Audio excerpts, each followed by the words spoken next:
Good morning, this is Alex, and we're back today with Chapter 3 of Tempted. First, I have to share something that really is making me cry. My computer is having a moment. I tried to fix some other things. I actually did fix speaker, screen, and keyboard. Really super exciting, but somehow in the process, the hard drive, I don't know what happened. I didn't really touch it, but I think I might cry. But anyway, not really. But it's running some tests. I'm not sure what I'm going to have to do with it. Probably we'll have to fix it next week. Because later today, I am going to take this little sweetie up to Washington to a horse show. Her name is Hula. Isn't she cute? She's my little darling. She shows in ranch horse shows. We do trail obstacles where you trot over obstacles or whatever, manage things like we throw ropes and anyway, I'll spare you all those details. She gets to chase cows and then she gets to do, anyway, it's a lot of fun. And I've been wanting to do this my whole life and finally I'm able to do it a little bit. So this is my one season that I'm going to try to do a few horse shows. So here we are. Anyway, that's what I'm doing later today. But right now we are here for Chapter 3 and let's go. Wyoming, United States, April 1900. The English are so strange. Catherine Bennett, better known as Kitty among her sisters, crossed her arms and gazed out the window at the street below. Why do you say so, Kitty? Her eldest sister asked mildly. Jane reclined with one of Elizabeth's books, trying to remain focused on the authoress's 100-year-old dialect as she whiled away the afternoon. By the way, that's Jane. And my reader decided to stop. They send ever so many officers over for the horses. Look, 5 new men in uniform have just come from the train. More Englishmen in uniform? Gasped Lydia, the youngest. She bolted to the window and fairly shoved her older sister aside to afford herself a better view. Oh, I simply adore the way they talk. I could listen to them prattle on about tea and crumpets all day. It is not tea, but war they speak of, Lydia, admonished Mary. If you listen to more than their accents, you might know that. Yes, but why should I bother? None of it makes any sense to me, but it makes me giggle every time they say, right then. Oh, Kitty sniggered, or the way they walk so stiffly as if they had a broom handle stuffed up the backs of their coats. All soldiers must march like that, Kitty, not just the English ones, Jane said. I do not think it all proper, Mary interjected, for us to mock men of good character so. Who said they had good characters? Anyway, it does not matter, as Uncle Gardner will not allow us to speak to them. Lydia pouted and flopped to the sofa seat beside Jane. Lydia, the eldest sister reasoned gently, we are living in his house now. Surely our uncle has a right to determine whom he will host in his own home. And since he provides for us, we must heed his wishes. Oh, bother, Jane. Father is paying him for our board, you know, Kitty protested. Jane opened her mouth to explain how very much more the generous keep on 6 women must cost their uncle than the meager amount their father provided each month. But it was a fruitless argument. Oh, my girls! The door burst open to admit their mother. You will never guess what I have just heard. That Colonel Marcus, you know I always thought him such an agreeable man, though your father did not. His replacement just arrived today, and he came to pay his respects to your uncle. The new colonel is named Fitzherbert, or something like that it was, and he was the son of a duke back in England. Fancy that, girls. Why, he must be the wealthiest soldier in the whole army. And he has come here. What a fine thing it is.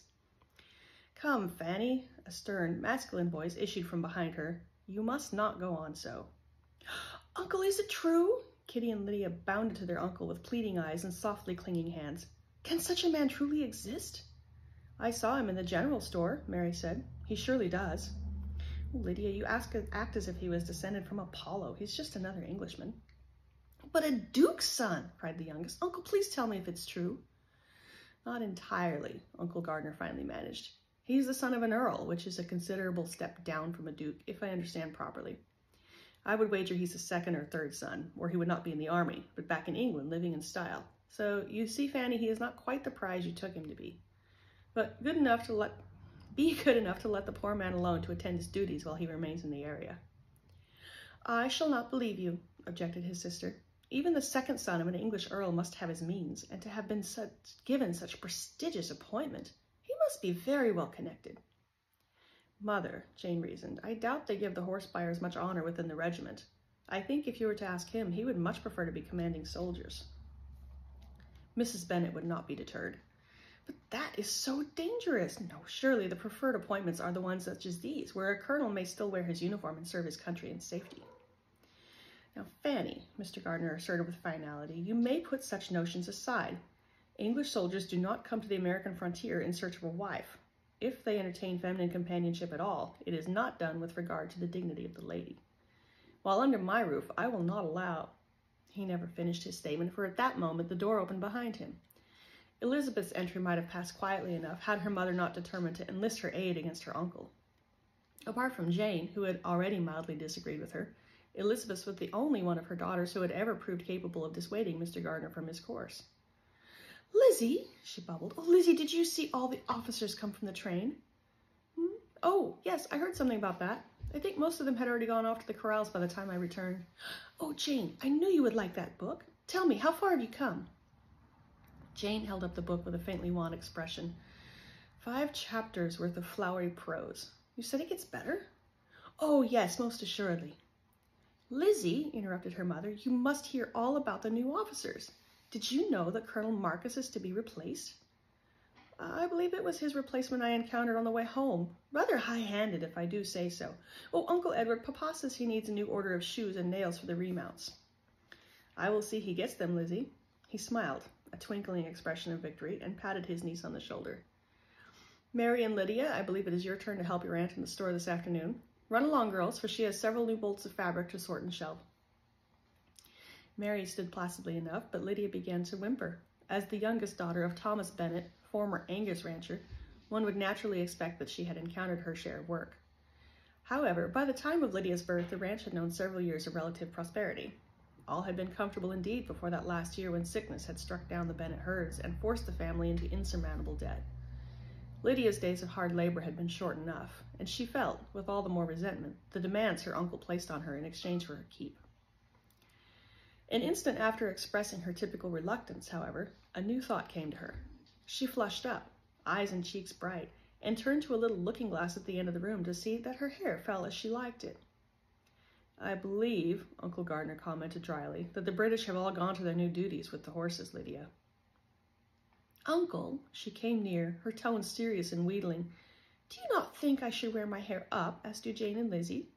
It would look so much better for working behind the counter. I think I could sell twice the fabric and notions to the lady customers if I looked the part." "When you turn 17, and not a day before. Off with you now." Lydia scowled slightly and then turned to give herself one last look in the glass. She tilted her head, pressed back her shoulders, and gave a sharp tug at the back of her blouse to wrap it more snugly into her skirts. Uncle Gardner cleared his throat. Lydia sighed loudly and departed with Mary. "Lizzie, how is Papa today?" inquired Jane. "Oh, I do wish you would not ride out to that horrid place alone," Mrs. Bennet lamented. "Goodness knows what might befall you in that horse camp." "I'm always with Papa," Elizabeth objected. "He's well today, by the way. You know he was kicked last week, but he's mending well enough."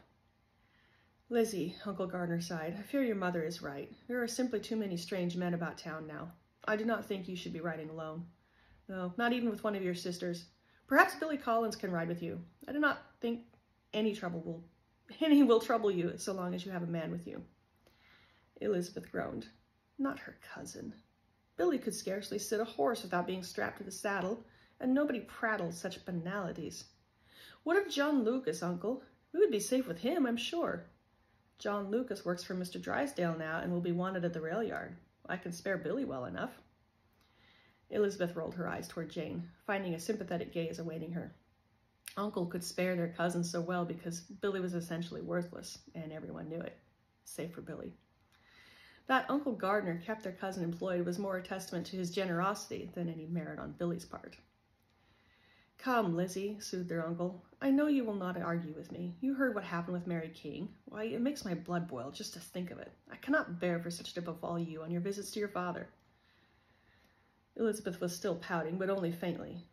In a last half-hearted objection, she offered, "Mary King was walking alone after dark, Uncle Edward. I mounted during the day." Her uncle only lifted a brow, shaking his head. Dearly as she loved him, she could do little but concede. "Cheer up, Lizzie," chirped Kitty. "Just wait until Mother tells you all about the new colonel. He's a duke's son." Okay, I need a little bit of something to drink before I go on. It's a dirty chai today because now we're in September. If you get a chance to try one, they're pretty good. All right, London, 1900, July.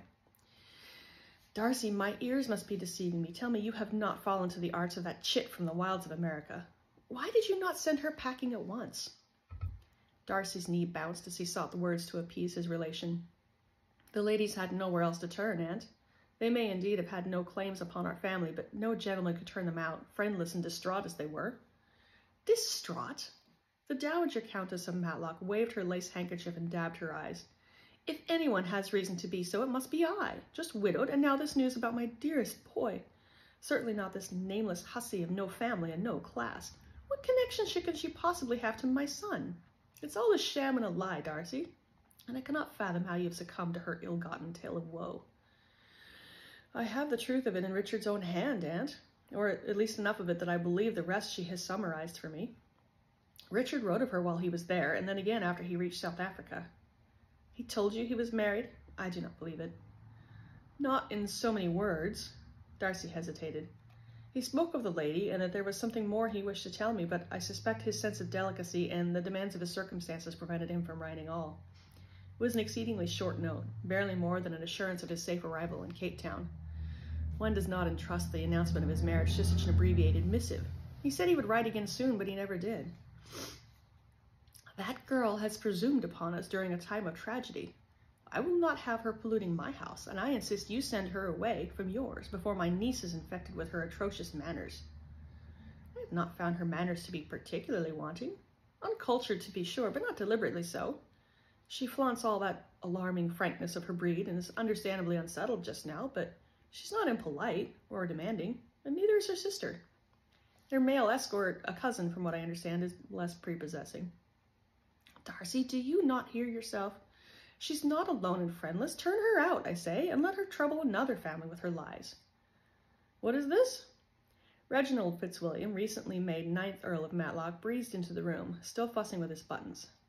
Mother, you will have all the servants listening at the doors. Lower your voice, I insist. I shall do no such thing, retorted his lady mother. Have you not heard what Darcy has done? That creature who tried to call last week, claiming a relation to us, has asserted that Richard married her while he was in America.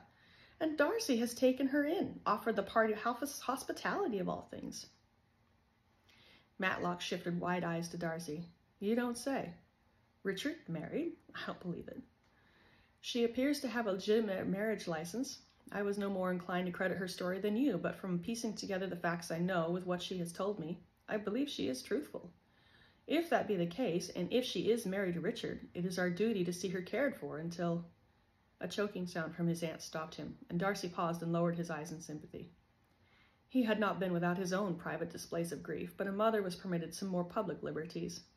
His poor aunt had not been at all herself since her husband's sudden death less than a fortnight earlier, and now this. There, there, mother, Reginald soothed. They will have this all sorted out in no time, you will see. No one simply disappears from the battlefield. Richard's rank is some protection. Like enough he was captured for ransom. Darcy leaned slightly forward. Have you heard anything? Not yet, but I have made inquiries. I was just over at Whitehall again this morning. If someone captured him for money, they will get it. It turns my stomach to bargain with such tactics, but for Richard's sake, I would barter with the devil. You have my full support, whatever the demand. I hope they will be satisfied with English gold. Thank you, Darcy. I knew we could count on your help. Now, Mother, let me ring for your maid. Darcy and I have some matters to discuss, and we should not like to burden you with such talk. The Dowager Countess sniffed and tossed back her shoulders. You needn't coddle me as if I were some fainting lily. Was it not I who raised 2 fine sons and kept the estate solvent while my husband found his amusements elsewhere? But I know very well when a woman's sentiments are not wanted in the room. You need not ring. I'm perfectly capable of finding my own way. I shall bid you good day, Darcy, and heed my words. That strumpet will bring nothing but trouble. Darcy stood as his aunt rose. Good afternoon, aunt. Reginald sighed in relief as she departed, then beckoned to a side table. Dear mother, that telegram nearly killed her, you know. We all thought it could never happen. Do not be too much put out with her, for it was only the shock of it all that has brought on this pettiness. He poured them each a snifter of brandy, then sagged into a chair with his glass. You needn't apologize for her. We were all out of sorts over the affair. Darcy finished his drink and set the empty glass aside, turning it thoughtfully on the surface of a side table. Have you thought of writing directly to some of his fellow officers in the Derbyshires? His superiors might be restricted to the official line, but others might be more helpful. Perhaps a more subversive approach would yield some answers. Reginald's brow furrowed. No, I had not. I wonder how I could know whom to write. I've already shaken down every secretary and general I could find, and I'm now a rather conspicuously unwelcome figure about the War Office. And I have already spoken with General Houghton, but he has little to do with deployed regiments. He did make an odd comment, though, that sometimes these reports are in error and corrected quickly. Then I would have it corrected at once. Indeed, Darcy replied. I saw Bellamy at the club the day before the telegram came, and he said his cousin is stationed at Pretoria. I will ask him to send a letter for me. Capital notion, Darcy. Yes, perhaps there is more to the story. The official report, or as much of it as I could glean, is that Richard's squadron was ambushed at Rodoval on the 7th of June. Nearly all of them were killed and their bodies stripped of uniforms and weapons, but some vanished without a trace. Do not tell Mother, but I shudder to think what those poor devils must be suffering. There were none who escaped with their lives? 6, all bloodied and barely this side of the grave. Are all the dead identified? From what I heard, yes. No chance that any of them could have been Richard. I suppose I thank heaven for that, but death might be a mercy compared to, well, I shall not think of it, for I can do nothing about it, and my dear Sheila will scald my carcass if I try to drown myself in a bottle again. Well, surely the Dutch Afrikaners would not resort to torture. The Earl scowled. I hope not, but a wounded man stands bloody little chance with all the sickness there. Darcy stared at the floor, his mind tumbling with useless, disconnected notions, none of which could do anything to help. Richard drew another slow sip from his glass. Sorry, Reginald. I suppose there is little more we can do at the present. Let us speak of something else. What is to be done about this girl who claims to be my sister-in-law? The very idea. No one who knows Richard at all would credit it. You may believe I questioned her thoroughly. She knew him, even told me some things about myself that she could have only heard from him, and not things he would have shared with a random stranger. Well, what of it? He may have been drinking or excessively lonely. Darcy lifted his glass to stare pensively through its distorted bottom. Possibly, but I do not think she was of that sort. For one thing, she has too righteous a temper. No woman in that line of work could afford such indignation and vigilance regarding her person. Then you do not approve of Mother's idea of sending her packing? Darcy glanced at the door through which Lady Matlock had departed, then back to Reginald. Well, there's at least some truth to her story, and I have had my solicitor begin making inquiries in America. For now, I think we must believe her. If she is his wife, and she is later found to be with child, well, naturally, but how should we know it to be Richard's? We know nothing about this girl or her history. All the more reason to keep her close. Not many can fool me for long, and you may be assured that I am watching her. But to keep her here in London, what if she's a fraud? You will have the rumor mills working overtime, and nothing will be said will be kind. I'll not have my brother slandered, either in absentia or posthumously. Yes, I thought of that. I'm sending the party quietly to Derbyshire, and I shall follow within the week. I presume you will be in London for some while, rather than returning to Matlock. Oh, naturally. What are you thinking of sending? What, you're not thinking of sending them all the way to Matlock? Of course not. Much as I dislike the notion of asking Georgiana to host them, I would not ask you to take her in yourselves. But Georgiana's too young to play hostess, Reginald protested. She ought to have someone with her, a companion or a relation, something like that. She is young, but I see nothing improper in it. Moreover, who would be so bold as to call on her? All the better to conceal our American guests. Georgiana can manage perfectly well with Mrs. Reynolds until I arrive. I agree, it would be convenient to have a female relation present, but there are none. Your own family remains in London, and my aunt does not need such trouble at present. Besides, keeping this newcomer at Pemberley instead of inviting her to Matlock provides a clear barrier between her and Richard's home, if she's perceptive enough to look the slight. You think she's simple? Oh, far from it. Bluntly American, but anything but simple. In fact, I shall have to guard myself carefully around her, for she has a quick turn of mind and a razor-sharp tongue. Heaven forbid, Reginald shuddered. I have enough of that in my house already. Pray tell me she's not some uncomely milkmaid. Oh, she's tolerable, I suppose, though I still do not know how she tempted Richard into marriage. However, she has so far displayed the proper sorrow and gratitude I should expect of one in her position, tempered with an unusual degree of dignity. For that, you ought to be relieved. Aye, Reginald snorted. And why is that? Because. Darcy rose and straightened his waistcoat. I mean to exact repayment for my troubles on your behalf, and the less vexing they are for me, the easier my terms will be for you. Reginald forced a smile, but it did not touch his eyes. Naturally, as soon as Richard is found. Darcy strangled a sigh. Naturally. All right, so that's the end of chapter 3. And some of you probably have noticed by now that I am very American in my accent. I'm not going to try to put you through listening to me attempt a British accent, but here we are. Till next time for chapter 4.